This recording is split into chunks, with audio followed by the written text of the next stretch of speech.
नमस्ते सर। नमस्कार। So audience, आज हमारे साथ में स्वपन कुमार वर्मा जी और उनके बेटे सुमन कुमार बर्मन जी जुड़े हैं वेस्ट बंगाल से। आइए हम लोग जानते हैं उनके साथ चीटिंग क्या हुआ, कैसे हुआ।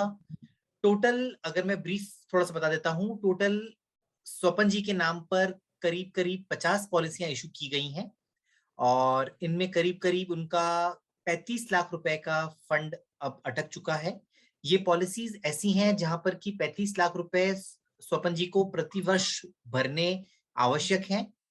अगर वो प्रतिवर्ष 35 लाख रुपए जमा नहीं करेंगे तो पुराना जमा कराया 35 लाख रुपए पूरा उनका निवेश जो है वो डूब जाएगा, पूरा जीरो हो जाएगा।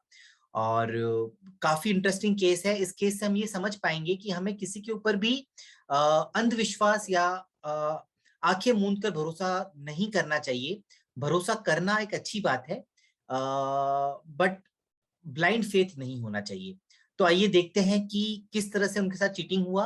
और आई एम श्योर कि हम लोग कंपनी को जब इनके केस के बारे में लिखेंगे या इनकी शिकायत करेंगे तो मुझे पूरा विश्वास है कि कंपनी हमें सपोर्ट करेगी, स्वपन जी का और उनकी फैमिली का सपोर्ट करेगी और उन्हें उनका हक का पैसा जल्दी से जल्दी, शीघ्र से शीघ्र मिल जाएगा। सो सुनते हैं। जी सपन सर, नमस्ते। नमस्ते।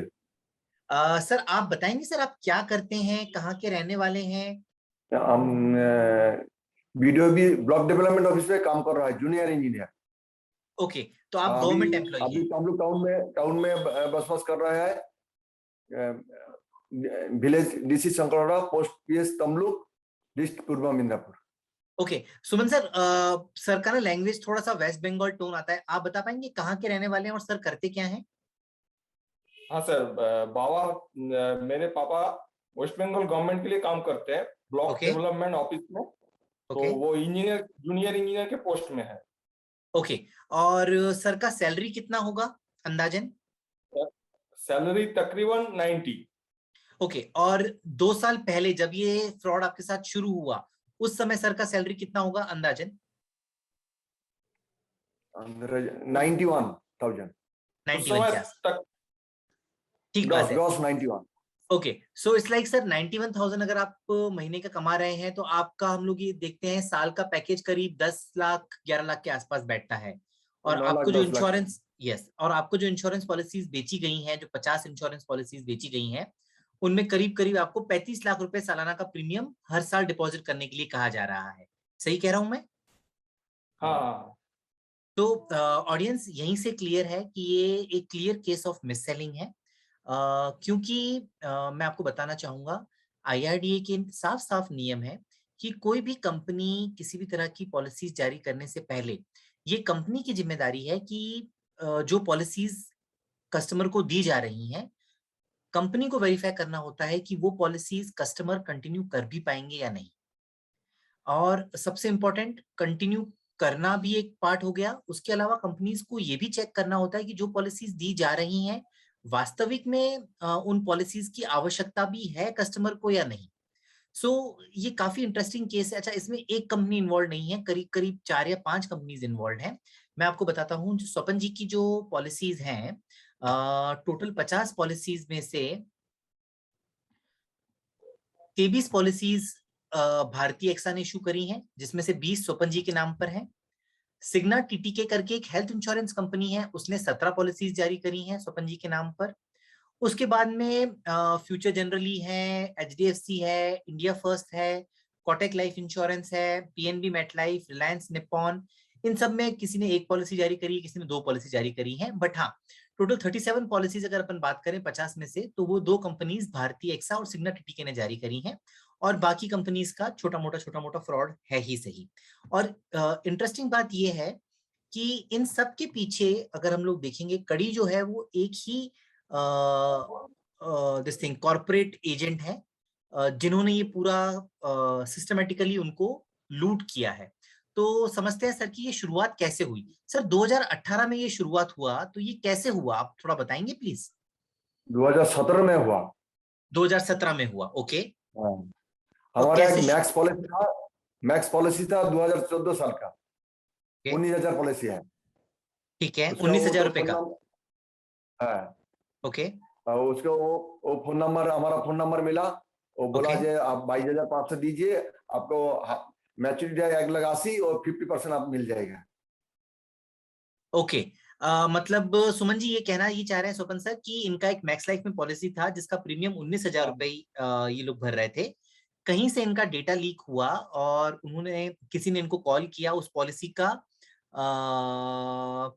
हवाला देते हुए और ये बताया कि हाँ, आप एक 22,500 रुपए निवेश कीजिए तो आपको करीब 1,80,000 रुपए और कुछ 50% मेच्योरिटी अमाउंट उस पॉलिसी का मिल जाएगा। सही कह रहा हूं मैं? हाँ, हाँ, ऐसा ही हुआ। ओके। सो हाँ। आपने सर उनके ऊपर बिलीव क्यों किया? लाइक अगर उनके पास आपका डेटा नहीं होता तो क्या आप उनके ऊपर बिलीव करते? बिल्कुल, तो वो लोग बोला है तो हम विश्वास किया, जो जो 22,500 देगा तो आपका 50% मिल जाएगा। और ओके वो इसीलिए किसी दिन बाद आवर 30,000 आवर में फिर देगा तो आपका 3.5 लाख मिल जाएगा। ऐसे कर करके मतलब प्रोफाइल बड़ा कर लिया, प्रोफाइल बहुत ओके लौटा देंगे करके। समझ गया मैं। तो मतलब पहले 22,500 मांगे, वो 22,500 जमा करवाए तो फिर 30,000 रुपए मांगे, यही हाँ, हुआ। उसके बाद में फिर इस तरह से हाँ, चलता रहा सिलसिला। हाँ, ओके। सो दोस्तों कहने का मतलब ये है कि स्वपन जी के लिए एक गड्ढा बनाया गया। उनका उन्होंने एक 19,000 रुपए निवेश किया। उनका डेटा कहीं से लीक होता है। वो कहाँ से लीक होता है, कैसे लीक होता है, ये तो गवर्नमेंट अथॉरिटीज को ही चेक करना होगा, बट कहीं से डेटा लीक हुआ। उस पॉलिसी की जानकारी देते हुए स्वपन जी से 22,500 रुपए पहले निवेश करवाए गए और ये कहा गया कि आपको एक हैंडसम अमाउंट दिया जाएगा ये 22,500 जमा करने पर। और उसके बाद में फिर वो 22,000 जमा हुए तो फिर 30,000 जमा करवाए गए। 30 जमा हुए तो फिर अगली और पॉलिसी कराई गई। और इस तरह से अभी क्योंकि स्वपन जी का पैसा 22,500 रुपए पहले अटका फंस गया, उसको निकालने के लिए उन्होंने 30,000 रुपए और जमा करवाए। अब 30 प्लस 22,500 टोटल 52,500 रुपए फंस गए। उन्हें निकलवाने के लिए कुछ राशि और जमा कराई। फिर वो राशि बढ़कर के फिर कुछ और राशि जमा करवाई गई। तो इस तरह से एक उनको मतलब वो पुरानी राशि निकालने के लिए नई राशि डालते गए और कुल मिलाकर के उन्हें 50 इंश्योरेंस पॉलिसीज बेच दी गई हैं, जहां पर टोटल 35 लाख रुपए निवेश हो गया। और ये पूरा जो हुआ है 2017 से लेके 2020 तक हुआ। ठीक कह रहा हूँ सर? हाँ, हाँ, 2021 तक चला, 21 में 2000। जुलाई तक। ओके। पर सर आपको बीच में कभी भी ऐसा एहसास नहीं हुआ कि आपके साथ कुछ गलत हो रहा है, या एहसास हुआ था पर आपके पास अब कुछ ऑप्शन नहीं था मतलब उन पर? ये दो बार हुआ, दो ओके बार हुआ। एक बार 2017 में जुलाई में शुरू हुआ, ठीक है। कॉल आया कि इतना जमा कीजिए आपका हो जाएगा। वहां से जब शुरू हुआ वो चला आपके पूरा 2018 के अक्टूबर तक। ओके ठीक है। अक्टूबर तक, अक्टूबर तक टोटल हो गया था 24 लाख। ओके 24 लाख का पॉलिसी करवा लिया था अक्टूबर तक। ठीक बात है। उसके बाद किसी और को डाटा लीक हो गया, किसी और के पास। ओके वो टीम फिर फोन किया हम लोगों को कि हम लोग ऑफिशियल से बोल रहे हैं गवर्नमेंट की तरफ से, तो ओके हम लोग आपका पूरा पैसा उठा देंगे, आप हमारे पास आइए ऑफिस में, हम लोगों से मिल लीजिए जीएसटी। तो वहां पे कलकत्ता में एक ऑफिस पे बुलाया हम लोगों को। चार ओके लोगों का टीम था वो, ओके 4 लोगों का टीम था। तो उन लोगों ने जब बुलाया तो हम लोग गए। तो जाने के बाद वो लोग बोले कि ये आपका टोटल 24 लाख है, तो आपको जीएसटी देना पड़ेगा, इसका 18% जीएसटी भरना पड़ेगा। तो हम लोग ये सर्विस चार्ज लेके आपका पूरा केस कर सॉल्व देंगे, कर पूरा देंगे। कंप्लीट करके पूरा सॉल्व कर देंगे। ठीक बात है। ये तो और फिर फिर उन्होंने भी कुछ पॉलिसीज करी हैं, मैंने देखा वो। हाँ, फिर उन लोगों ने कुछ कंपनीज को कुछ फेक कंप्लेन किया। वो मेल हम लोगों को दिखाया कि हम लोग ये पॉलिसी के अगेंस्ट पे कंप्लेन कर रहे हैं। ओके और उसके बाद और पैसा ले लिया कि ये तो देखिए, ये तो कंप्लेन जारी हो गया, आप हम लोग का भी कुछ देखिए, हम लोग के पास भी कुछ पॉलिसी कीजिए। तो ऐसा करके फिर शुरू हो गया। फिर ये चला 2021 तक, मतलब इस साल में जुलाई तक चला, जून तक। ओके। और जून सर आपको हम लोग के बारे में कैसे, मतलब मेरे बारे में या मेरे चैनल के बारे में कैसे पता लगा? एक्चुअली ये मुझे ही पता चला, मैं नेट पे सर्च कर रहा था तो इंश्योरेंस का फ्रॉड, मैंने ऐसे ही मैं एक दिन यूट्यूब पे सर्च कर लिया इंश्योरेंस फ्रॉड के बारे में, तो आपका वही से मुझे वीडियो मिला। ठीक बात है। आपने सर हमारे जो सॉल्यूशन हम लोग के वीडियो हम लोगों ने केसेस सॉल्व किए उनके वीडियो भी डाले हैं, आपने वो भी देखे हैं? हाँ देखे देखे। ठीक बात है। सर मुझे आपका एक बार सैलरी स्लिप आप दिखा सकते हैं सर ऑडियंस के लिए प्लीज, और एक बार अगर आपका अपना आधार कार्ड भी अगर आप दिखा सकें। आप अपने आधार कार्ड का नंबर छुपा दीजिएगा, नंबर मत दिखाइएगा। ठीक बिल्कुल है। ठीक है। बिल्कुल ठीक है। और सर सैलरी स्लिप अगर आप दिखा सके, मैं इसकी कॉपी भी आपसे लूंगा, वो भी कंपनी को भेजूंगा मैं। आपकी सैलरी स्लिप अगर आप एक बार दिखा सकें प्लीज, भले ही पुरानी हो तो भी चलेगी। 20 साल 18 में अगस्त मास का। ओके, और इसमें अमाउंट आ रहा है, थोड़ा सा पास में लाएंगे सर कैमरे के प्लीज।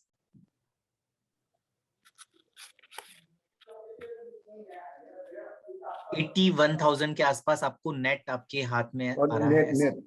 हाँ हाँ बिल्कुल ठीक बात है, बिल्कुल ठीक बात है सर, मैं इसकी कॉपी भी कंपनी को भेजूंगा। एंड दिस इज अ हाँ क्लियर केस ऑफ, आप हटा दीजिए सर। तो हाँ दोस्तों जैसा आप देख सकते हैं कि ये clear case of miss selling है। जिस आदमी की एनुअल इनकम ही 10 लाख रुपए है, उनको 35 लाख रुपए सालाना की पॉलिसीज बेची गई हैं। चाहे से अलग अलग कंपनीज ने बेची हैं, बट एजेंट तो कॉमन है। कॉर्पोरेट एजेंट जो होगा वो तो कॉमन होगा।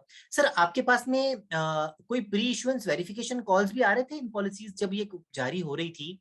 बिकॉज 2017 के बाद में sir protection of policy holders interest करके गाइडलाइंस लॉन्च करी हैं IRDA ने, और उसमें उन्होंने प्री इश्योरेंस वेरिफिकेशन कॉल का जो प्रोसेस है उसको मैंडेटरी किया हुआ है। तो आपके पास ये जब 50 पॉलिसीज हुई तो कोई कोई प्री इश्योरेंस वेरिफिकेशन कॉल वगैरह आते थे, या आपसे कोई कॉल करके पूछता था कि आप ये पॉलिसी करवा रहे हैं, इस पॉलिसी में आपको 10 साल 15 साल तक पैसा जमा करना जरूरी है, अगर आप जमा नहीं करेंगे तो पुराना पैसा डूब जाएगा, ऐसा कोई इन्फॉर्मेशन कोई आपको कंपनी के कॉल सेंटर से या ऐसा कहीं से आता था आपके पास में? वो आता था तो वो लोग तो हमारा जो मगज जो मतलब कॉल आता था, हम लोग वेरीफाई करते थे। वो लोग वो जो एजेंट करवा रहे थे वो बोल रहे थे आपका सारा पैसा उठा देंगे, आप कर दीजिए, ये वेरिफिकेशन कर दीजिए, कोई दिक्कत नहीं होगा। ओके, आप हाँ हाँ करवाते थे आपसे, मतलब कि आप हाँ हाँ हाँ कर हाँ लीजिए। तो देखिए सो ऑडियंस आप ये देखिए कि पूरा जो है वो गलती ट्रस्ट का ही हुआ है। मैं ये नहीं कह रहा हूं कि ट्रस्ट नहीं करना चाहिए, हमारी सोसाइटी ही ट्रस्ट पे काम करती है, ट्रस्ट करने में कोई बुराई नहीं है। बट एक पॉइंट ऑफ लेवल के बाद में हमें अपना गार्ड या रेड फ्लैग ना एक आ जाना चाहिए कि ये कुछ गलत हो रहा है। सो वेरिफिकेशन कॉल भी हो रहे थे तब भी सर ने ध्यान नहीं दिया, ये गलती है बिल्कुल, मैं मानता हूँ। और I agree. So we can all मतलब ना ऑलवेज आस्क द, अच्छा बिकॉज रेगुलेटेड मार्केट है तो कंपनीज का भी कहीं ना कहीं फर्ज था कि वो चेक करें कि जिसको पॉलिसीज दी जा रही है, अच्छा ये तो क्लियर कट रूल है कि 1 लाख रुपए से ऊपर की इंश्योरेंस पॉलिसी अगर कोई कंपनी जारी कर रही है, एनुअल प्रीमियम अगर 1 लाख रुपए से ज्यादा का पे करना है क्लाइंट को, तो ये पूरी पूरी जिम्मेदारी कंपनी के ऊपर रखी गई है एंटी मनी लॉन्ड्रिंग गाइडलाइंस के अंतर्गत कि वो लोग ये वेरीफाई करें, ये वो लोग ये सुनिश्चित करें कि जो आदमी या जो क्लाइंट हमें 1 लाख रुपए सालाना एज अ प्रीमियम पे करने के लिए राजी हुआ है तो उसका एक्स्ट्रा ड्यू डिलीजेंस, यानी कि उनका ड्यू डिलीजेंस ज्यादा होना चाहिए। ये पक्के से वेरीफाई करना चाहिए कि ये जो पॉलिसीज अगला आदमी करवा रहा है, मल्टीपल पॉलिसीज, जैसे भारतीय एक्सा में 20 पॉलिसी हुई है, सिग्ना टीटीके में 17 पॉलिसीज हुई हैं, तो ये कंपनीज का बिल्कुल जवाबदेही थी, कंपनी की जवाबदारी थी कि वो लोग चेक करें कि इतनी पॉलिसीज कोई आदमी क्यों ले रहा है, क्योंकि नॉर्मली इतनी पॉलिसीज के लिए कोई अप्लाई नहीं करता है।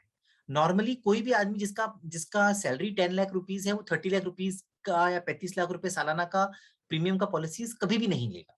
यानी कुछ ना कुछ गलत चल रहा है, ये कंपनीज को पता होना चाहिए था। अगर पता नहीं था तो उन्हें अपने सिस्टम्स को इम्प्रूव करना चाहिए ताकि आगे से उन्हें पता लगे।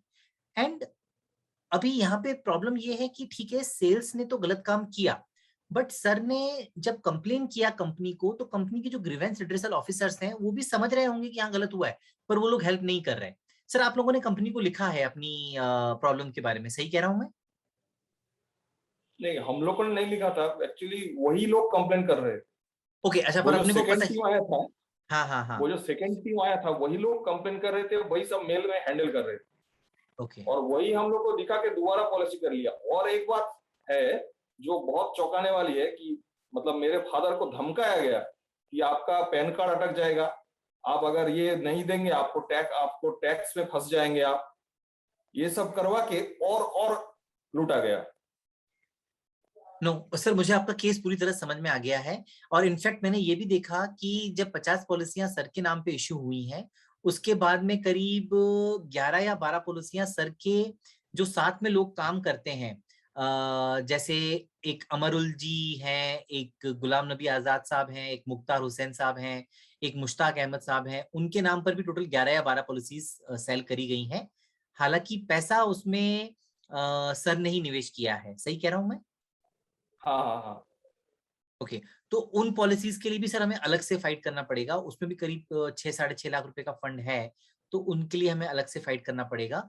अभी हम लोग स्वपन जी का ही केस उठा रहे हैं, और देखते हैं कि बाकी पॉलिसीज का हम लोग कर सकते हैं। बट आई एम श्योर कि जब हम लोग ये केस हाईलाइट करेंगे रेगुलेटर्स को, आईआरडीए को और कंपनीज के सीनियर मैनेजमेंट को, खास करके भारतीय हेक्सा और सिग्ना टीटी के कंपनी सीनियर मैनेजमेंट को, तो आई एम श्योर कि वो लोग आपका हेल्प करेंगे, वो लोग आपकी बात समझेंगे, और कुछ ना कुछ अच्छा निकल के, कुछ ना कुछ जस्टिस, कुछ ना कुछ न्याय जल्द से जल्द दिलाने की हम लोग सर कोशिश करेंगे सर। आप और कुछ कहना चाहते हैं सर कंपनी के लिए, कंपनी को? हाँ मतलब इंश्योरेंस कंपनी को यही कहना है कि मतलब थोड़ा सा वेरीफाई करके करना चाहिए ये सब, हाँ, मतलब। एंड इनफैक्ट उनके एजेंट्स को भी जवाबदारी होनी चाहिए कि उनको अपने हाँ एजेंट्स को भी उनको तो जवाब होनी ही दे चाहिए ठिकाना। जवाबदारी। बिल्कुल, और उनके ऐसे एजेंट्स तो इस तरह, हाँ, इस तरह से कंपनी का नाम यूज करके गलत काम नहीं करना चाहिए मार्केट में उन लोगों को। हाँ हाँ हाँ। बिल्कुल ठीक है। स्वपन सर, आप कुछ कहना चाहते हैं? ना हम तो हमारा हमको फांस दिया ना, वो विश्वास ने बहुत डाल दिया आगे।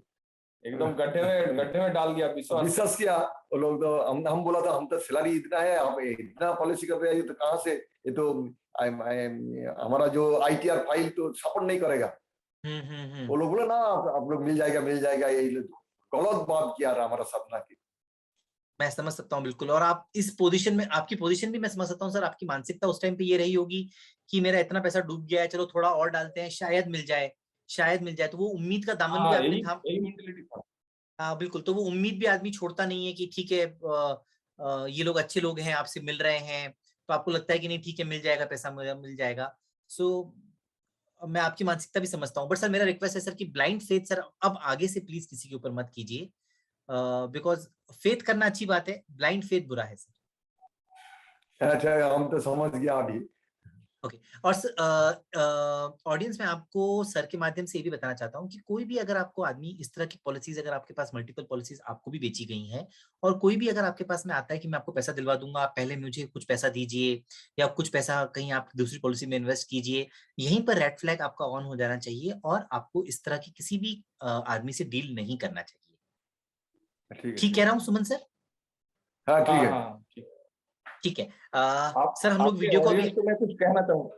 जी जी जी आपके सर जी। ऑडियंस को मैं कुछ कहना चाहूंगा कि अगर कोई भी पॉलिसी के लिए फोन करे तो पहले कॉल रिकॉर्ड कर लीजिए आप, पूरा बिल्कुल कॉल में रिकॉर्ड रखिए, और हार्ड कॉपी के साथ साथ सॉफ्ट कॉपी भी रखिए, सॉफ्ट कॉपी का भी जरूरत है। तो बिल्कुल ठीक बात है। मतलब हमारा तो पूरा हार्ड कॉपी ले लिया, वो लोग फिर मतलब पूरा फंस गए थे, सेकंड पेज। मतलब फिर ऑनलाइन में सर्च करके सब निकालना पड़ा।